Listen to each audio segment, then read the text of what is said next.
Worldwide now, the coronavirus taking a devastating toll. Confirmed cases now top 300,000. Over 13,000 have died. The nation's hospitals making emergency demands. Some doctors and nurses running low on protective gear, many reusing their masks. Some hospitals reporting a 50% surge in coronavirus patients. My name is Avni Sardana, and I'm currently a junior at Mountain View High School and Freestyle Academy. My name is Charlotte Cuevas. I'm an intermediate skateboarder from the San Francisco Bay Area. My name is Grail Nitch, and I am a commercial realtor in Silicon Valley. So my name is Justin Mizelis, and I'd say I'm a full-time student. 4.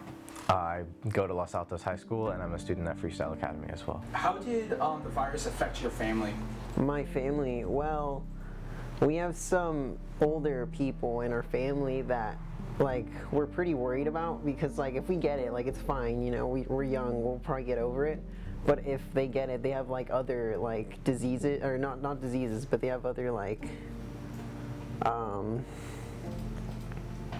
I guess problems with their bodies, and so if they were to get a disease at this time, it'd be very bad for them. It seems like my dad is struggling to make a lot of money, and he keeps telling us how we shouldn't be buying things that we don't need, don't buy another game, or don't go buying random stuff you don't need at CVS or something. Only get the essential groceries or dinners that we want to make and stuff like that. Another thing is that my mom owns a yoga studio, and her studio had to shut down and close because of it, and they're still having to pay the rent. And so she's losing money really fast, so she's doing everything she can to post online videos, but it's really going downhill for her. Do you think that the state government made a good choice for telling people to stay home? I think they've made an excellent choice. Especially as a mother, I think they've made an excellent choice. We are known, lots of people are getting sick. A good friend of mine has died of the virus, and yesterday when I was in the shopping center, a gentleman fell over in the Safeway, and blood went all over the place, and he went down. And it was really very traumatic to see nobody was rushing to go help this guy. And of course the Safeway employee did step in, and he was begging not to go to the hospital.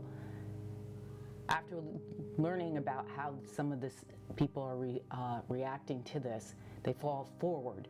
And the man fell forward, so he broke his nose in the fall. It is a very scary thing to see. So this is the deal. I don't know what is going on, but I know absolutely, as a mother, is it safe for you to be out there, your friends to be out there, when we really don't know what this is?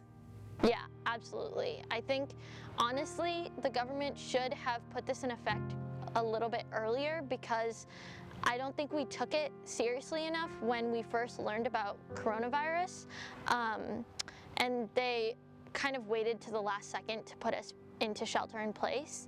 But I think it's absolutely necessary, the measures that they've taken, because of how fast it's spreading. An older gentleman that a year ago I had a coffee with him.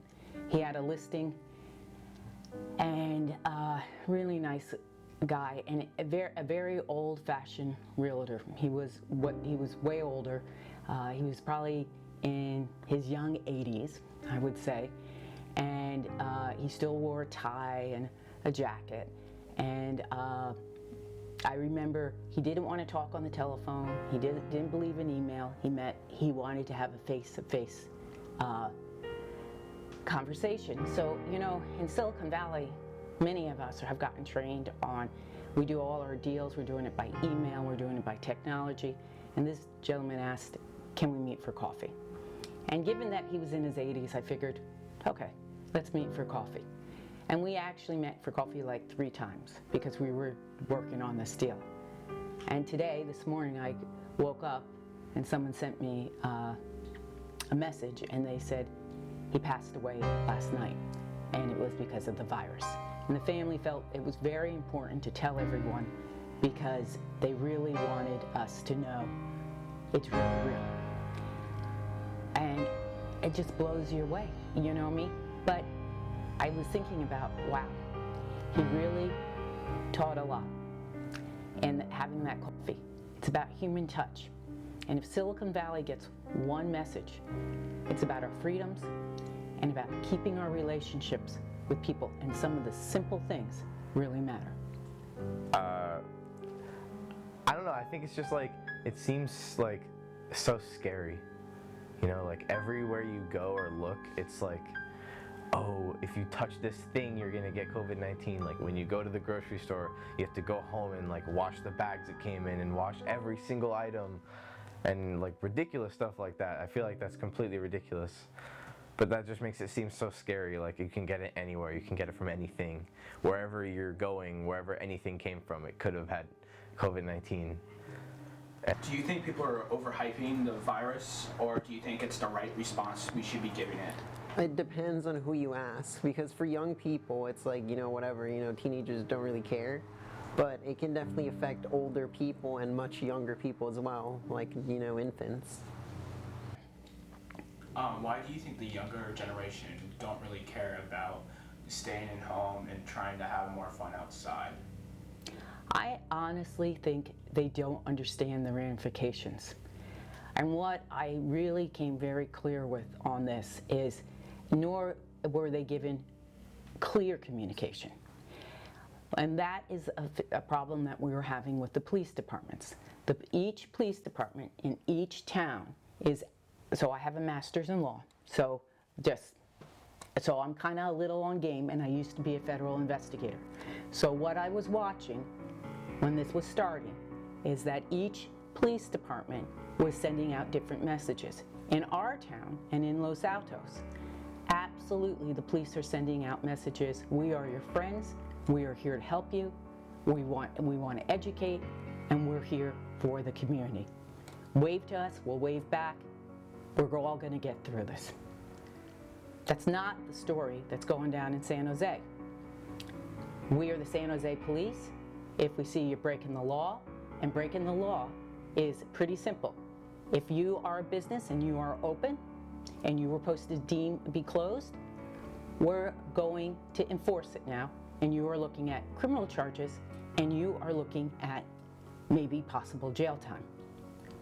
In Cupertino, we're giving out tickets. So, why, if you lived in Los Altos, you would think, my friends, we can go outside, everybody's friendly, it's no big thing, and we can go walk to the pizza shop or something like that and take something to go. In San Jose, they weren't even getting the message, and social media was just combining all these messages. So what I think really needs to happen, and that's why I have had direct communication, and once that communication is clear, I think teenagers would be making the right choices. And I believe the school has gotten involved to start telling the kids exactly what they can and cannot do. And I have seen a huge change. Well, first, there's kind of the issue of teenagers thinking that it's really not going to affect them that much, because even if they get it, they're not going to die, or they're not going to suffer that immensely. But in reality, coronavirus affects your lungs, and it's like kind of a respiratory issue, and it has long-lasting effects on you after even having it. And it's kind of common for teenagers to vape and kind of destroy their lungs at a younger age, and by doing that, their immune system is not as great as it could have been, and so if they get coronavirus, it's more riskier for them, and it has worse long-lasting effects on their life. Another thing is that since there's not as many like fatalities with younger generations, they think that, oh, if I get it, it's no big deal, I'm not going to die. But they don't realize that they can pass it on to people of older ages who are at higher risk, people like age 50 and plus. Because, well, first of all, if they know about the fines, they know that they're not like 18 yet, and so they don't like care that much about getting caught by the police because they're not 18. And like teenagers are a little more impatient, and I feel like they will like be like texting their friends and be like, let's go out, like I don't want to be home all the time. Like parents kind of are more scared of it, and so like they're like more okay with being inside. Because I feel like most of these young people, it shouldn't affect them as much as it does other, like, you know, other people. But I feel like, I don't know, it's one of those things where it's like, oh, I'm young and rebellious, I'm just gonna, you know, do whatever I want, whenever I want.